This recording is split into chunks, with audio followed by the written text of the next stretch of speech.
What's up, YouTube? Have you ever wondered what a complete track virgin looks like the first time they ever go around the Nurburgring?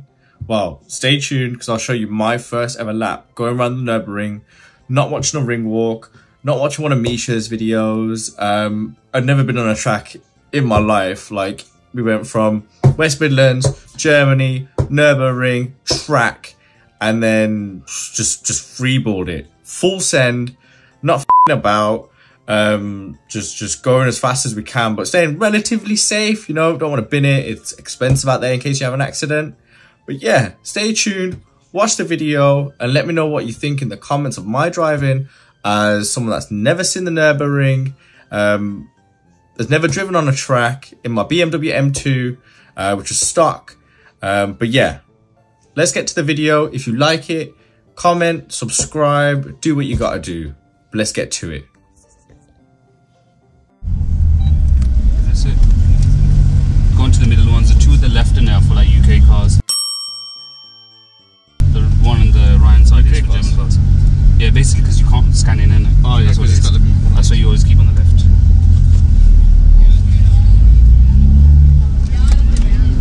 That's it.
I've been officially penetrated. So guys, if you enjoyed the video, just hit the comment or like button and subscribe if you want to. If you want to see more videos of the M2, just let me know. Just at me in the comments, or you can follow me on Instagram as well, at C6MSX. Perfect. Until next time, peace.